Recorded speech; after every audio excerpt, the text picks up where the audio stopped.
running, just like any activity that involves repetitive motion, it's gonna put a lot of stress on your bodies, obviously. You know, more miles you're gonna put in, you know, you're gonna pound the body, feet, knees, and all that.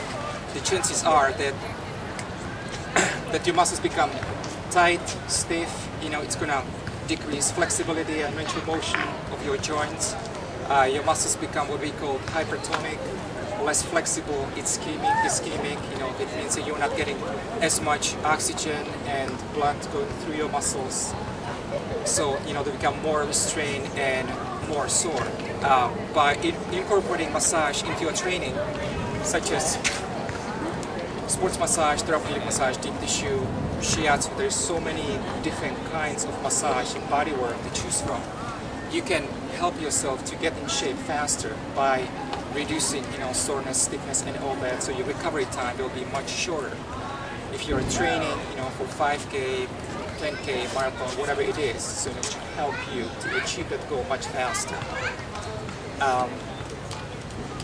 There are 3 different areas where you can benefit from massage. Specifically sports massage, it will be pre-event massage, post-event massage, or something that you'll be doing on a regular basis, which is a maintenance massage. The pre-event massage, I've done a bunch of those, you know, like when it comes to LA Long Beach marathons and MS rides, even, you know, it's something short prior, right before the massage, 10-15 minutes, it's usually fast, rapid. Try to incorporate your warm-up, not to replace it, you know, reduce a little bit anxiety, warm up your body, muscles, and get you ready and going. You don't want to be too relaxed, obviously, you know, going into race. Post-event can be done right after. Once again, you know, I've done LAs and all that, so I never seen so many muscle cramps. It was just, it was interesting. You can do it even later on, let's say the next day, 3-5 days post. It's kind of like a cool down period, so it's much slower. You know, you are sore already, so I'm not gonna dig into your massage and make it even more sore, obviously.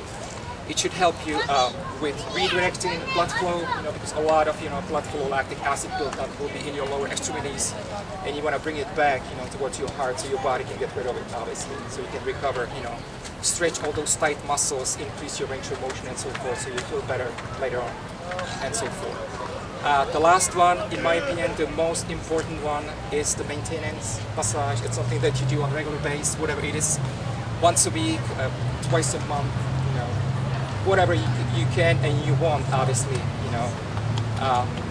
As I said, in my opinion, it's most important, just like, you know, going to the gym. If you go once a month, you know, it's good, but it's not gonna, you know, really make a difference, right, in your daily life. So I have clients who come to see me once a week or maybe twice a month. You know, it really depends on what they want from me.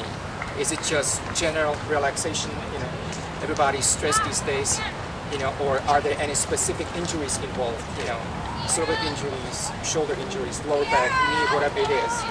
So, in my opinion, it really helps, you know, to incorporate that into your training. What's important, you know, at least from my opinion, when I work with somebody, I look at the whole body, not just, you know, like Kathy said, okay, my hip is bothering me, you know, is it, or I'm sorry, the hip is bothering me. Is it just the hip, or is it something else, you know, in that kinetic chain that really causes the problem? You know, it might be a sprained ankle that happened 6 years ago, never healed properly, you know, and I'm just moving up, and it's really affecting, you know, not just the knee, but also the hip. Maybe it moves up even higher into your lumbar, thoracic, cervical area, because it can affect the whole body. So what I look at any imbalance, you know, was there any injury, surgery in the past? Is there, you know, any cervical? Is there any tilt? You know, is there any shoulder higher than the other one? You know, is there forward head posture, medially rotated shoulders?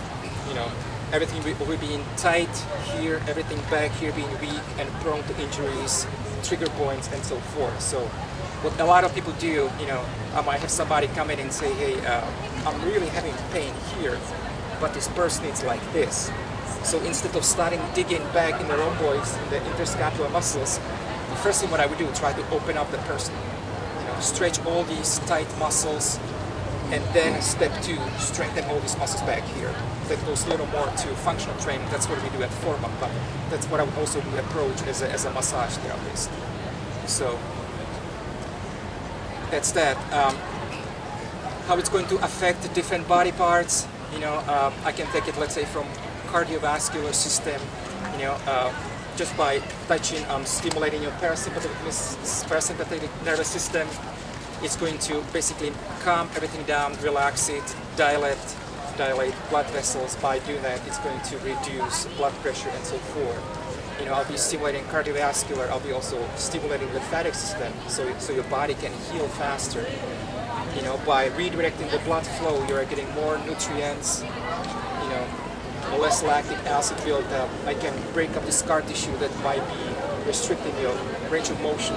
Mentioned earlier, let's say the ankle that never healed properly, how it's going to affect the knee and the hip and so forth. So get the full range of motion, or at least close to full range of motion, as much as possible. Obviously, muscular system. Your muscles are sore, tight. You got that whole kinetic chain going. Just by increasing the flexibility, increasing range of motion, you're gonna perform much better, feel better, and so forth. So that's what I'm definitely